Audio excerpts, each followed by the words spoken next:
प्रणाम मित्रों, मैं हूं विकास सक्सेना। सामाजिक एवं राजनीतिक घटनाओं के विश्लेषण के यूट्यूब चैनल चैतन्य में आपका स्वागत है। आप देख रहे हैं विकास की बात।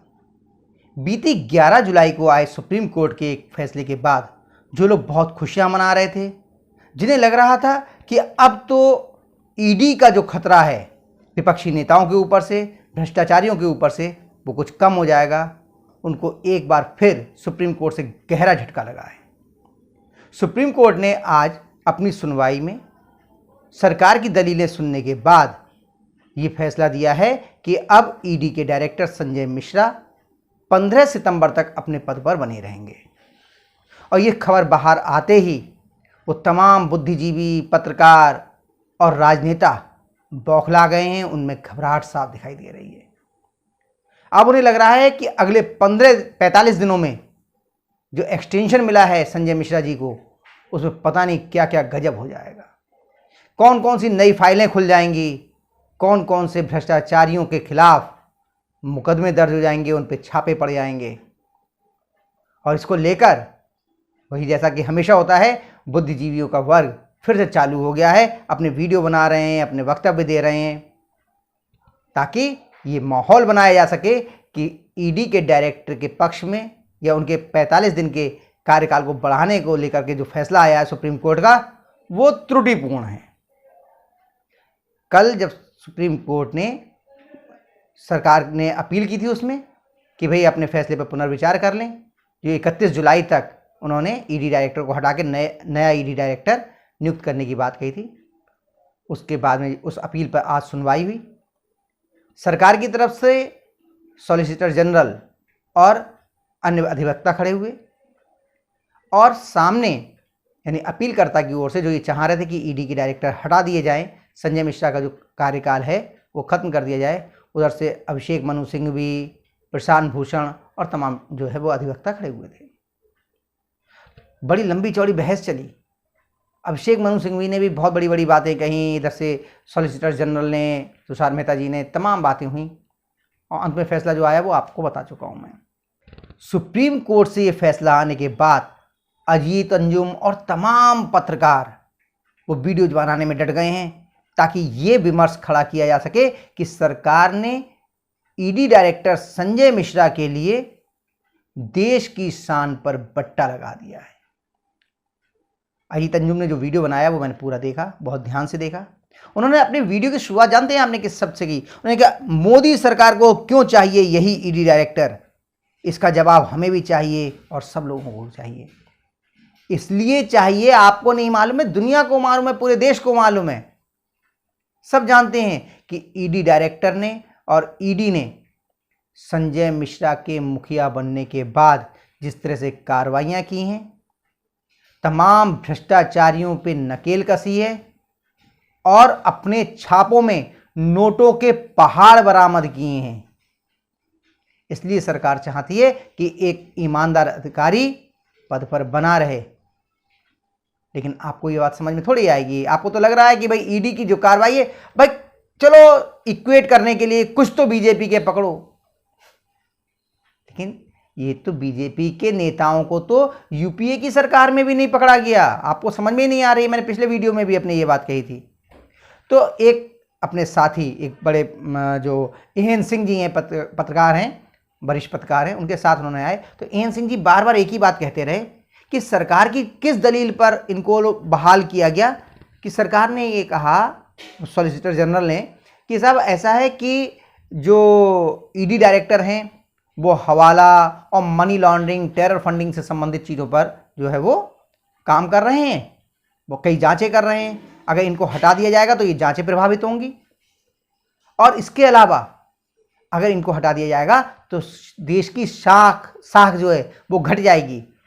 FATF 39 देशों का संगठन है, फाइनेंशियल एक्शन टास्क फोर्स, उसमें देश की स्थिति खराब हो जाएगी, उसकी रेटिंग जो है घट जाएगी, जिससे हमें दूसरे देशों से कर्ज लेने में और फाइनेंशियल लेन देन में दिक्कतें आएंगी। तो सुप्रीम कोर्ट ने कहा कि आप जो दलीलें दे रहे हैं ये सुनने योग्य लगती हैं, इसलिए हम इनका कार्यकाल 45 दिन के लिए बढ़ा दे रहे हैं। लेकिन 45 दिन के बाद यानी 15 सितंबर की रात के बाद ईडी के जो डायरेक्टर हैं संजय मिश्रा, उनके अधिकार सीज कर दिए जाएंगे।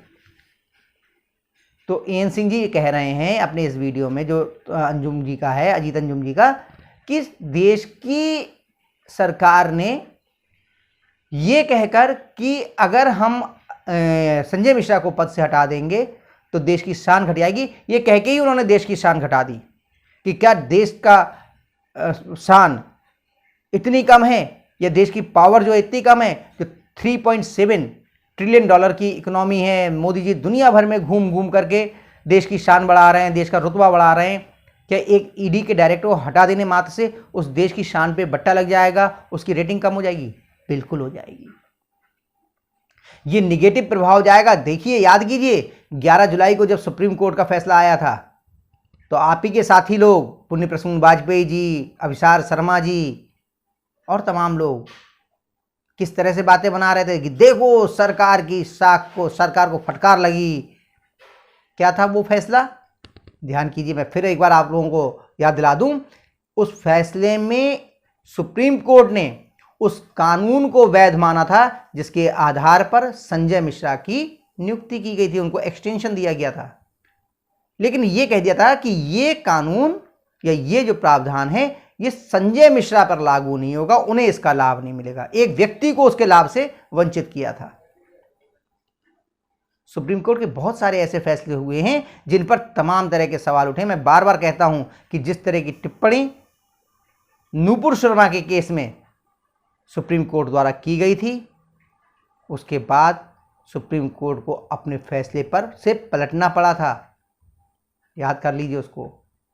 हो सकता है सुप्रीम कोर्ट को यह महसूस हुआ हो कि उन्होंने जो उनको एक्सटेंशन ना देने का फैसला किया है उसमें कहीं कोई चूक हो गई है। मैं ये बात दावे से नहीं कह रहा हूं, मुझे लग रहा हो सकता है ऐसा हुआ हो। इसीलिए जो जितनी सख्ती 11 जुलाई के फैसले में दिखाई थी उसी में नरमी बरतते हुए 45 दिन का और एक्सटेंशन संजय मिश्रा जी को दिया गया है। वैसे तो नवंबर में उनका कार्यकाल वैसे ही खत्म हो रहा था, 1.5 महीने की बात और रह गई है। अपने इस वीडियो में अजीत अंजुम और एन सिंह जी ये भी कह रहे हैं कि एक व्यक्ति से क्या संस्था पे फर्क पड़ जाएगा, संस्था खत्म हो जाएगी, संस्था काम नहीं करेगी।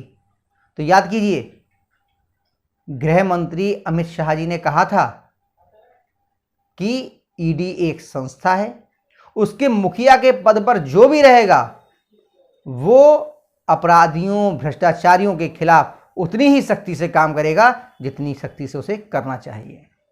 तब भी आप लोग बड़ा परेशान हो गए थे और कह रहे थे देखिए किस तरह की धमकाया जा रहा है। तो आज एक इससे अलग बात मैं आपसे कहता हूं।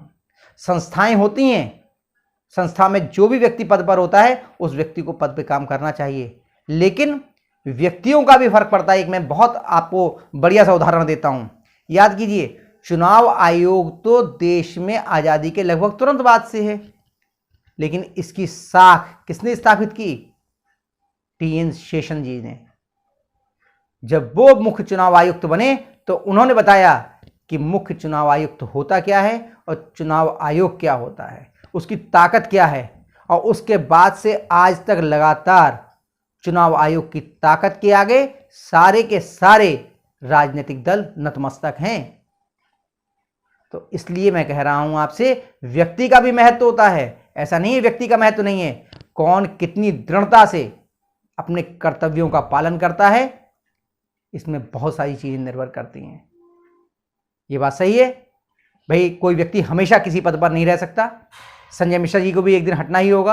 हो सकता है 15 सितंबर को हटे, या हो सकता है उनका थोड़ा जो 15 दिन का 45 दिन का और टाइम बचा है वो भी सुप्रीम कोर्ट आने वाले समय में आगे बढ़ा दे, या ना भी बढ़ाए, कोई और व्यक्ति हो जाए। लेकिन व्यक्तियों का भी महत्व होता है, इस बात को हम सब जानते हैं। और मैंने आपको उदाहरण दिया टीएन शेषन जी का, आप लोग याद कर लीजिए। जो लोग नौजवान हैं जिन्होंने टीएन शेषन का कार्यकाल नहीं देखा वो लोग एक बार गूगल करके देख लें कि टीएन शेषन से पहले चुनाव आयोग क्या था और टीएन शेषन के बाद चुनाव आयोग की क्या हैसियत है। तो इसी वीडियो में जो इन्होंने दिया है, उन्होंने बार बार कह रहे हैं कि एक ईडी के डायरेक्टर को हटा देने से एफएटीएफ पे क्या फर्क पड़ जाएगा। बिल्कुल फर्क पड़ेगा।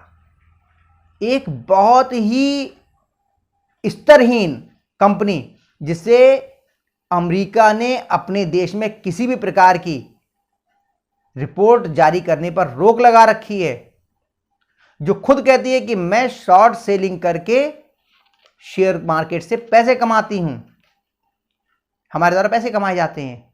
हिंडनबर्ग, उसकी रिपोर्ट के आधार पर देश की सबसे बड़ी कंपनी जो समूह है, अडानी समूह, उसके शेयर 50 से 60% तक गिर गए थे। आप कह रहे हैं छोटी घटना से कुछ नहीं होता, और वो रिपोर्ट लगातार ये मालूम चल रहा है कि नहीं ये शॉर्ट सेलिंग के लिए बनाई गई थी।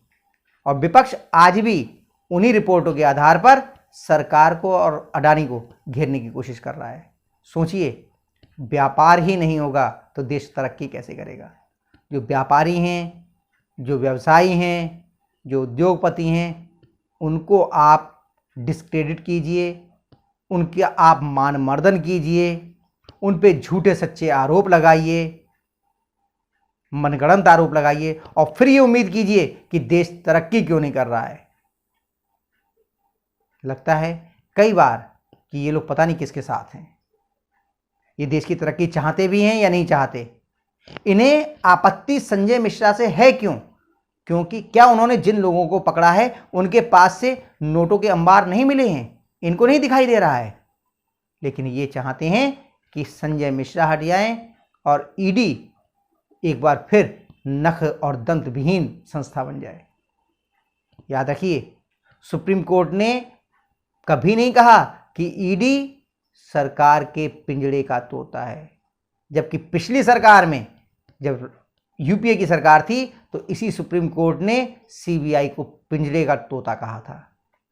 लेकिन वो सब बातें भूल गए। वो चाह रहे हैं कि जो ईडी स्वच्छंद और मनमानी कर रहे भ्रष्टाचारियों पर नकेल कस रही है, उसे पिंजड़े के अंदर बंद कर दिया जाए।